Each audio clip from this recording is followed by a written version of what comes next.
Praise the lord. యేసు మన తోడు ఉన్నాడు పరిచర్య నుండి లెమ్ము తేజరిల్లుము కార్యక్రమానికి మిమ్మల్ని అందరినీ ప్రేమపూర్వకంగా ఆహ్వానిస్తున్నాము. దైవజనులు పాస్టర్ సి ప్రభుదాస్ గారు వచ్చి మీకు ఇప్పుడు వాక్య సందేశం అందిస్తారు. ఈ వాక్యము ద్వారా మీరు దైవ దీవెనలు పొందుకుంటారని మేము ఆశిస్తున్నాము. యేసు ప్రభు నామములో మీ అందరికీ వందనాలు చెల్లిస్తున్నాను. Happy new year. నేను నమ్ముచున్నాను ఈ సంవత్సరం అంతా దేవుడు మీకు తోడుగా ఉండి మిమ్మల్ని కాపాడి మీకు క్షేమం ఇచ్చి మిమ్మల్ని మీ కుటుంబాన్ని దేవుడు ఆశీర్వదిస్తారని నేను నమ్ముచున్నాను. మీరు అనేక మంది ఫోన్ కాల్స్ చేస్తున్నారు, నాతో మాట్లాడుతున్నారు, ప్రార్థనలో మేలు పొందుకుంటున్నారు. అందరి బట్టి దేవుడి మహిమ చెల్లిస్తున్నాను. ఇప్పుడు దేవుని యొక్క వాక్యంలోనికి మనం వెళ్దాం. నిర్గమాకాండం 17వ అధ్యాయము 9వ వచనం. మోషే యెహోషువతో మన కొరకు మనుషులను ఏర్పరిచి వారిని తీసుకుని బయలు వెళ్ళి అమలేకులతో యుద్ధము చేయము. రేపు నేను దేవుని కరుణ చేత పట్టుకొని ఆ కొండ శిఖరం మీద నిలిచేదనను. దేవుని నామానికి మహిమ కలుగును గాక. ఇక్కడ ఒక సందర్భాన్ని మనం చూస్తున్నాం. అది ఏంటంటే మోషే ఇజ్రాయేలీయుల్ని ఐగుప్తు నుంచి బయటికి తీసుకువచ్చిన తర్వాత కొన్ని శోధనలు ఎదురయ్యింది. అప్పుడు ఈ అమాలేకులు ఇజ్రాయేలు జనాల మీద యుద్ధానికి దండెత్తుకొని వచ్చారంట. అప్పుడు మోషే యెహోషువతో చెప్పాడు, నీవు మన ప్రజల్ని తీసుకొని నువ్వు యుద్ధానికి వెళ్ళు. అప్పుడు నేను దేవుని యొక్క కర్ర చేత పట్టుకొని కొండపైన శిఖరం పైన నిలబడతాను అని దేవుడు మోషే చెప్పాడు. అప్పుడు చెప్పినప్పుడు యెహోషువ తన సైన్యాన్ని తీసుకొని యుద్ధానికి వెళ్ళాడు. అప్పుడు మోషే దేవుని యొక్క కర్ర చేత పట్టుకొని కొండపైకి వెళుతున్నాడు. అప్పుడు కొండపై వెళుతున్నప్పుడు ఆయనతో పాటు అహరోను, హూరు వీరిద్దరూ మోషేతో పాటు కొండపైన నిలబడ్డారంట. ఆ నిలబడుతున్నప్పుడు మోషే దేవుని యొక్క కర్రను ఎత్తుకొని నిలబడ్డాడు. అప్పుడు మోషే కర్ర పట్టుకొని నిలబడేంత వరకు యెహోషువ జయము పొందాడంట. కానీ ఎప్పుడైతే మోషే ఆ కర్ర దించుతున్నాడో అప్పుడు ఓడిపోతున్నాడు. ఈ సంగతిని అహరోను, హూరు గమనించి మోషేని దగ్గరికి తీసుకొని వచ్చి ఒక రాయి పెట్టి ఆ రాయి పైన మోషే గారిని కూర్చోబెట్టి ఇద్దరు అటు ఇటు నిలబడి సాయంకాలం వరకు మోషే కర్ర ఎత్తుకొని నిలబడ్డాడు. అప్పుడు యెహోషువ ఆ సైన్యము గొప్పగా విజయాన్ని పొందారు.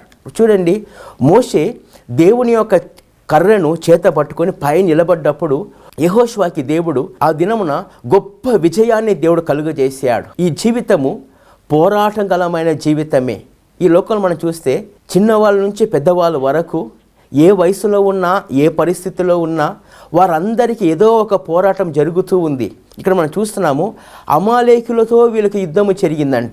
ఈ అమాలేకులు ఎవరు అని మనం చూస్తే ఈ అమాలేకుల యొక్క సంతానం ఎక్కడి నుండి వచ్చారంటే అబ్రహాము, ఈసాకు, యాకోబు. అలాగా ఈసాకు, రిబేకా వాళ్ళిద్దరికి పుట్టుతున్నప్పుడు ఆమె రిబేకా తల్లి ఆమె గర్భవతి అయినప్పుడు ఆమె యొక్క కడుపులో ఇద్దరు ఉన్నారు. ఆ ఇద్దరు ఎవరంటే యాకోబు, ఈశావు. ఆ యాకోబు యొక్క సంతానంలో నుండి వచ్చిన వారే ఇజ్రాయేలీలు. ఈశావు ఒక సంతానం నుండి వచ్చిన వాళ్ళే ఈ యొక్క అమాలేకీయులు. ఇలాగ వీళ్ళిద్దరూ అలా వచ్చినప్పుడు వారు జనాంగముగా మారారు, వీరు జనాంగముగా మారారు. అప్పుడు చూడండి, యెహోషువ జయం పొందినందున మోషే ఒక బలిపీఠాన్ని కట్టి దేవుడు జయమిచ్చాడు అని చెప్పి యెహోవా నిస్సి అని ప్రకటించాడు. అమాలేకులతో తరతరములు యుద్ధం జరుగును, దేవుడు జయమిస్తాడు అని. అలాగే చూడండి, ఈ అమాలేకులు ఇజ్రాయేలీలు ప్రారంభంలో ఈ యాకోబుతో పాటే పోరాడుకుంటూ వాళ్ళు వచ్చారు, ఆ సంతానం. అలాగా ఈ లోకంలో మనుషులుగా పుట్టిన మనందరికీ కూడా ఎన్నో రకమైనటువంటి ఒక పోరాటాలు ఉన్నది. కొంతమంది నాతో చెప్పారు, అయ్యా నేను ఈ లోకంలో రావడానికే చాలా కష్టమైందంట. ఏంటంటే నేను నా తల్లి గర్భంలో ఉన్నప్పుడే నా తల్లి యొక్క పేగు నా యొక్క మెడకు చుట్టుకొని కష్టంగా ఉండింది అన్నారు. చూడండి, ఈ ఇజ్రాయేల్ జనాలకు కూడా తల్లి గర్భంలో ఉన్నప్పుడే ఈ అమాలేకులతో పోరాటం. మళ్ళీ మేము పుట్టిన తర్వాత మా యొక్క తోడబుట్టిన వాళ్ళతో మాకు కష్టాలు వచ్చినాయి, వాళ్ళతో మాకు పోరాటం వచ్చింది. తర్వాత మేము చదువుకున్న స్థలంలో వెళ్ళినప్పుడు మాకు పోరాటం వచ్చింది. మళ్ళీ మేము జాబ్ చేయడానికి వెళ్ళినప్పుడు అక్కడ మాకు పోరాటం వచ్చింది. మాకు వివాహమైన తర్వాత, మాకు పిల్లలు పుట్టిన తర్వాత మాకు అనేక రకమైన శ్రమలు, కష్టాలు, బాధలన్నీ మాకు పోరాటముగా ఉందయ్యా. ఒకప్పుడు శోధనలాగా ఉండింది, ఒక సైడ్ బాధలాగా ఉండింది. ఇప్పుడు మా జీవితము ఒక వారైపోయింది, ఒక పోరాటం అయిపోయింది.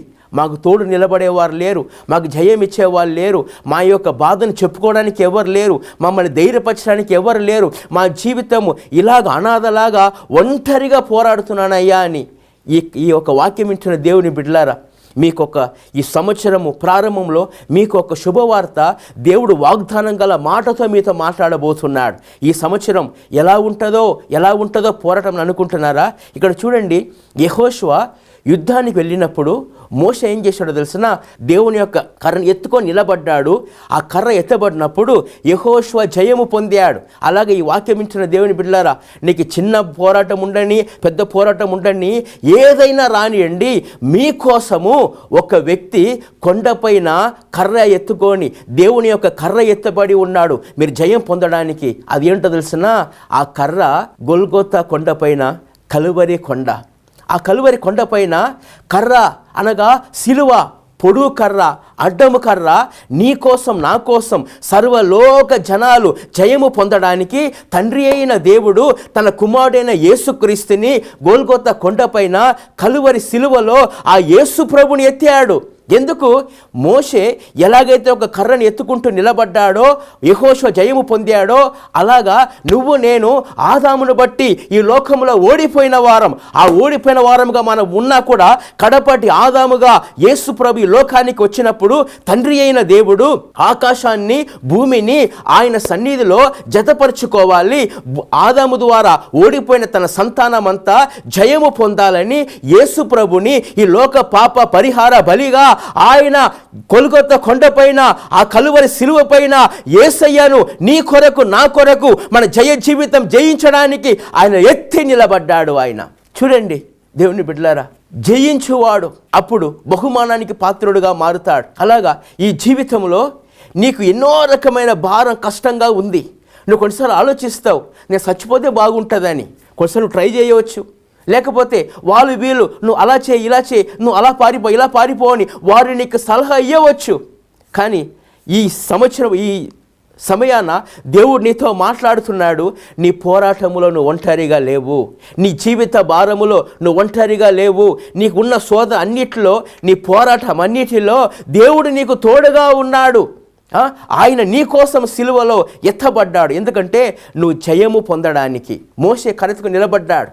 అలాగ తండ్రి అయిన దేవుడు ఈ లోకంలో ప్రభు అయిన యేసుక్రీస్తుని సిలువ పైన లోక పాపం మోసిన గొర్రె పిల్లగా ఆయనని మేకుల మీద కొట్టబడి, ముళ్ళ కిరీటం పెట్టబడి, బల్లముతో పొడవబడి, కోడాల దెబ్బలతో కొట్టబడి యేసు ప్రభు సిలువలో వేలాడుతున్నాడు.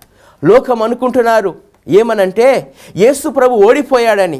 ఆయన దేవుడంటే సిలువ దిగి రావచ్చు కదా, ఎందుకైనా మరణ పొందాడు, ఎందుకైనా కష్ట పొందాడని. ఈ లోక సంబంధమైన ఆ విషయంలో యేసు ప్రభు ఓడిపోయినట్టు, కానీ పరలోకపు సంబంధమైన విషయంలో యేసు ప్రభు సిలువ ద్వారా జయము పొంది ఆయన నమ్మిన విశ్వసించిన వారందరికీ ఆయన జయాన్ని ఇచ్చేదానికి ఆ సిలువ గుర్తుగా ఉంది. లోకమంతా అనుకుంటున్నారు యేసు ప్రభు ఓడిపోయాడని. కాదు, యేసు ప్రభు గెలిచాడు. ఆయన మీద నమ్మిక ఉంచిన వారందరినీ యేసు ప్రభు జయాన్ని అనుగ్రహిస్తున్నాడు. తర్వాత మోషే ఆ యొక్క జయం పొందిన తర్వాత ఏం చేశాడో చదువుదాం. ఇదే 17వ అధ్యాయము 15వ వచనం. తరువాత మోషే ఒక బలిపీఠమును కట్టి దానికి యెహోవా నిస్సి అని పేరు పెట్టి. ఇక్కడ ఆ యుద్ధమైన తర్వాత మోషే ఒక బలిపీఠాన్ని కట్టి బలి అర్పించి యెహోవా నిస్సి అనగా దేవుడే మన జయం అని చెప్పాడు. ఎప్పుడు? ఆయన ఎత్తిన కర్ర, దాని పరిపూర్ణమైన అర్థం ఏంటి? మనకు విడుదల ఇవ్వడానికి దేవుడు బలి అయ్యాడని. అలాగా ఈ వాక్యం ఇచ్చిన దేవుని బిడ్డలారా, యేసు ప్రభు ఆయన కల్వరి సిలువలో ఆయన చనిపోయి ఆయన మనల్ని గెలిపించాడు. ఆయన కూడా గెలిచాడు. ఎలాగా యేసు ప్రభు జయించాడు, మనము కూడా ఆయనలో మనం జయించగలం అని మనం చూస్తే మనకు సాధారణంగా మనం విన్న విషయమే ఏంటిది? మొదటి ఆదాం దేవుడు సృష్టించిన వ్యక్తి. ఆయన వచ్చి ఈ లోకంలో ఆయనకి శోధన కలిగినప్పుడు ఆ శోధన జయించకుండా భార్య మాట విని ఆయన పడిపోయాడు. ఆయన పడిపోయినందున, ఆయన ఓడిపోయినందున ఆయన సంతానమైన బిడ్డలందరూ మరణానికి, పాపానికి, శాపానికి, వ్యాధికి, పేదరకానికి, నరకానికి వారందరూ పాత్రులైపోయారు. కానీ వారందరూ తాత్కాలికంగా విడిపించబడ్డానికి దేవుడు ఒక గొర్రెపిల్లని ఇచ్చాడు. గొర్రెపిల్ల రక్తం మేకల రక్తం, ఎద్దుల రక్తం ద్వారా ఏ మనిషికి ఒక సంపూర్ణ స్థితి కలుగ చేయలేదంట. అందుకని కడపటి ఆదామైన యేసు ప్రభు 2000 సంవత్సరాల కిందట ఆయన ఈ లోకంలో కన్యక గర్భమందు ఆయన జన్మించాడు. ఆయన కడపటి ఆదాముగా యేసు ప్రభు పరిశుద్ధమైన జననం, పరిశుద్ధమైన మాట, పరిశుద్ధమైన జీవితం, పరిశుద్ధమైన సేవ, పరిశుద్ధమైన మార్గం, పరిశుద్ధమైన బోధ, ఏ రహస్యం లేనిటువంటి ఒక పరిశుద్ధమైన జీవితాన్ని ఆయన జీవించి ఏం చేశాడో తెలుసునా?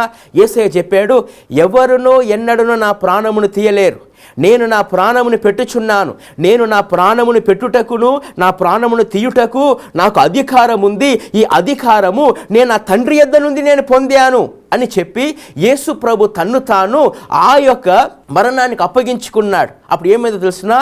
యేసు ప్రభు యొక్క మరణం సడన్గా యాక్సిడెంట్గా జరిగిపోలేదు. ఆయన ఎలాగ చనిపోతాడో, ఆయన ఎలాగ శ్రమలు పొందుతాడో అవన్నీ కూడా ప్రవక్తలందరూ చెప్పారు. అలాగ చూస్తే యేసు ప్రభు శిలువకు అప్పగించబడ్డప్పుడు ఏం చేశారు? ఆయన్ని కొరడాలతో కొట్టారు, తలపైన ముళ్ళ కిరీటం పెట్టారు, కాలు చేతులకు మేకులు కొట్టారు, ఆయనకి బల్లముతో ఆయన పొడిచారు. పొడిచి ఆయన శరీరం రక్తమంతా కార్చి యేసు ప్రభు శిలువలో కొద్ది కొద్దిగా 6 గంటల సేపు వేలాడి ఆయన తన శరీరంలో ఉండే రక్తమంతా కార్చి ఏమన్నాడు తెలిసినా? సమాప్తం అన్నాడు. సమాప్తం అనగా ఏంటి? ఆదాము చేసిన పాపానికి జీతము మరణం. యేసు ప్రభు చనిపోయి సమాప్తం, దాన్ని నేను ముగించాను అని విజయాన్ని ప్రకటించాడు. అలాగే దేవుని బిడ్డలారా, ఈ జీవితంలో మనకు కూడా కొన్ని పోరాటం ఉందని మనం చూస్తున్నాం కదా. ఈ పోరాటము యేసు ప్రభు సిలువలో పొందిన ఆ జయము మన కోసం ఆయన పొందాడు గనక దానిని మనం స్వతంత్రించుకోగలం. ఎలా స్వతంత్రించుకోగలం అంటే ఆ దానిని మీద యేసయ్య మన మీద, యేసు ప్రభు మీద మనం విశ్వసించుట వలన. మొదటిగా చూడండి, యేసు ప్రభు ఆయన శరీరంలో ఉండే రక్తము కార్చాడు. మనిషి మనలో ఉండేటువంటి పెద్ద పోరాటం ఏంటో తెలిసిన? పాపం. పాపముతోటే ప్రతి మనిషికి పోరాటం ఉంది. ఆ మనిషి కంటే ముందుగానే పాపం ఉంది. పాపాన్ని జయించిన వాడు, పరిశుద్ధమైన జీవితం జీవించిన వాడు ఎవరు లేరు. అందరూ పాపంలో పడిపోయిన వారే. కానీ యేసు ప్రభు పాపాన్ని గెలిచిన వాడుగా ఉండి, ఆయన పరిశుద్ధమైన వాడుగా ఉండి, ఆ పరిశుద్ధమైన రక్తాన్ని యేసు ప్రభు సర్వలోక పాప పరిహార బలిగా ఆయన తన రక్తాన్ని పారబోసాడు. ఆ రక్తము పౌలు తిమోతి పత్రికలో రాస్తాడు, యేసు రక్తము ప్రతి పాపమును కడిగి పరిశుద్ధపరచును. యేసయ్య క్షమించలేని పాపం, యేసయ్య కడగలేని రక్తం ఈ లోకములో ఏది లేదు.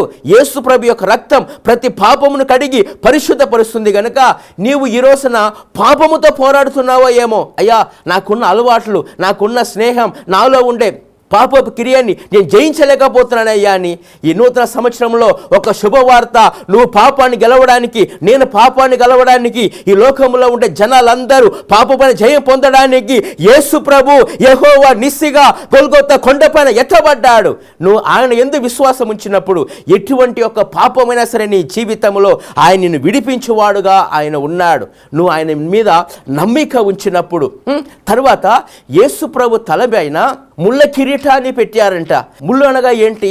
దేవుడు ఆదాముతో చెప్పాడు, నువ్వు చేసిన పాపమును బట్టి ఈ నేల శపించబడింది, ఈ నేలలో నుండి ముళ్ళు వస్తుంది. ముళ్ళు అనగా ఏంటి? శాపం. ఏంటి శాపం? పితరుల యొక్క శాపం, తల్లిదండ్రి యొక్క శాపం, మనుషులు యవ్వన కాలంలో చేసినటువంటి ఒక శాపము వారి జీవితాల్లో ఎంతో బాధ పెడుతూ ఉంటుంది.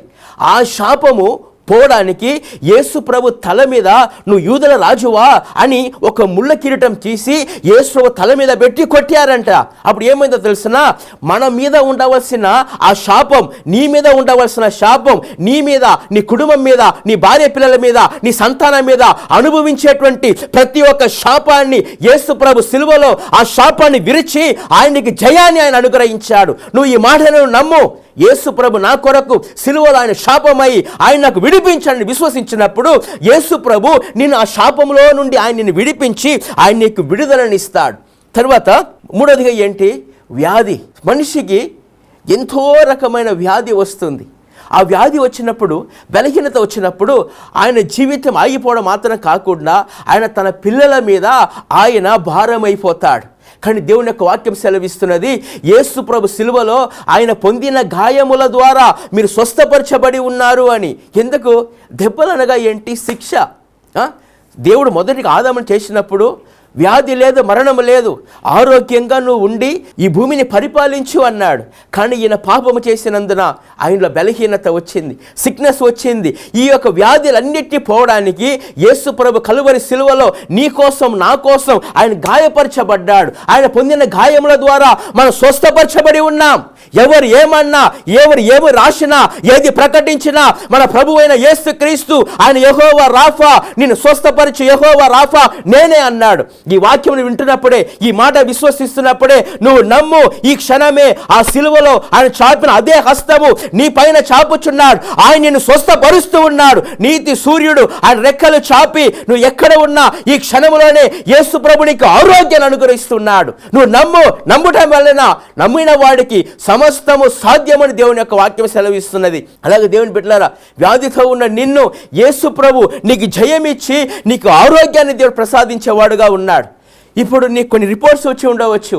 ఏమని? ఇంకా నెల 2 నెలలు నువ్వు బ్రతుకుతావని, లేకపోతే నీ శరీరంలో ఉండేటువంటి బలహీనత ఇక నీకు అనిపిస్తూ ఉండవచ్చు. ఇక నేను హాస్పిటల్ పోయినా, ఇక నేను మెడిసిన్ అయినా అంతే నా జీవితం అనుకోవచ్చు. కానీ యేసు ప్రభు చెప్పాడు, పునరుత్థానమును జీవమును నేనే. నా యందు విశ్వసించిన వాడు మరణములో నుండి జీవములోనికి ప్రవేశించాలని చెబుతున్నాడు. ఈ క్షణంలో దేవుని బిడ్డ, ఈ వాక్యం వింటున్న నీవు, నేను ప్రకటించే యేసు ప్రభు నమ్మినట్టయితే యేసు ప్రభు యొక్క నామం నీ మీద వచ్చిన మరణము, ఆ వ్యాధి అన్నిటిని కొట్టివేసి నీకు ఆయన ఆరోగ్యం, శక్తిని, బలాన్ని దేవుడు అనుగ్రహించేవాడుగా ఆయన ఉన్నాడు. వ్యాధి పైన నీకు దేవుడు జయాన్ని ఇస్తున్నాడు. తర్వాత ఏంటిది? పేదరికం. మనిషికి పేదరికం. పౌలు సంఘానికి అంటాడు, ఆయన తన మహిమ చొప్పున మీ ప్రతి అవసరతలు ఆయన తీరుస్తాడు. ఈరోజు దేవుని బిడ్డలారా, ఆర్థికంగా చాలా ఇబ్బందులు ఉన్నారా?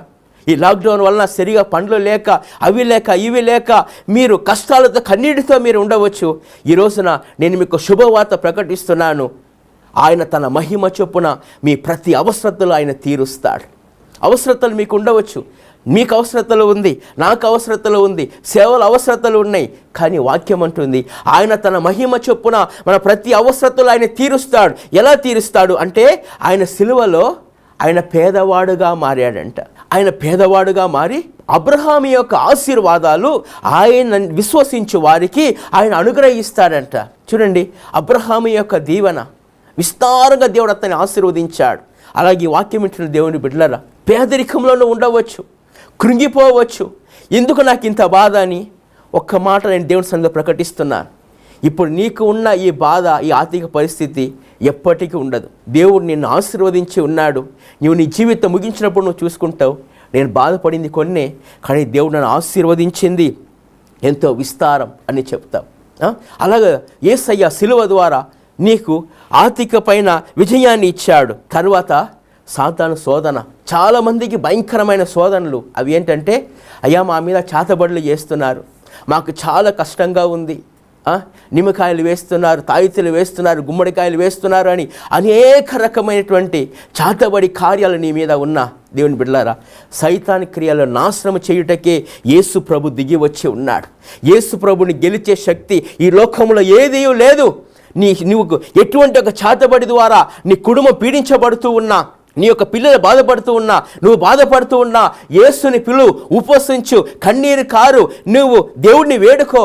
ఆయన నీకు ఆ సిలువ ద్వారా దేవుడు నీకు జయాన్ని ఆయన అనుగ్రహించేవాడుగా ఆయన నీకు ఉన్నాడు. మళ్ళీ తర్వాత నీకు ప్రజలతో నీకు పోరాటం వచ్చినా, ఇంట్లో వాళ్ళతో పోరాటం వచ్చినా, బయట సమాజముతో నీకు పోరాటం వచ్చినా, సైతాంతో నీకు పోరాటం వచ్చినా, పాపముతో నీతో పోరాటం వచ్చినా, ఒక్క విషయం గుర్తుపెట్టుకో, నీవు నేను పుట్టక మునిపే దేవుడు మనకు విజయాన్ని నియమించాడు. అది ఏంటి?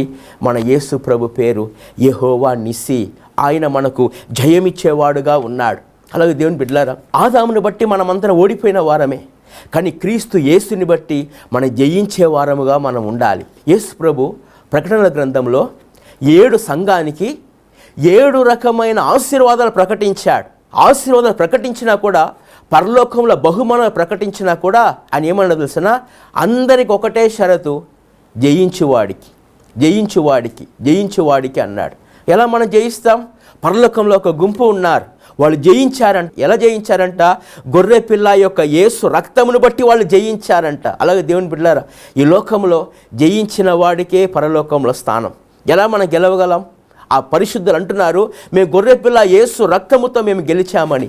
అలాగా ఈ యొక్క నూతన సంవత్సరం ప్రవేశిస్తున్న దేవుని బిడ్డలారా, ఈ సంవత్సరపు టీవీ ప్రేక్షకులకు ఇచ్చే వాగ్దానం గల మాట, యెహోవా నిసి, ఆయన మీకు మీ కుటుంబానికి జయము పైన జయాన్ని ఆయన మీకు అనుగ్రహించి ఈ సంవత్సరం చివరిలో మీరు దేవుణ్ణి మహిమపరుస్తారు. నా దేవుడు నాకు జయం ఇచ్చాడని. మీకోసం ప్రార్థించాలన్నా, యేసుని విశ్వసించిన నీవు కళ్ళు మూసుకో, నీ చేతిలో ప్రభు వైపు ఎత్తు. ఆయన నీకు జయం ఇచ్చేవాడుగా ఆయన ఉన్నాడు. ప్రార్థన.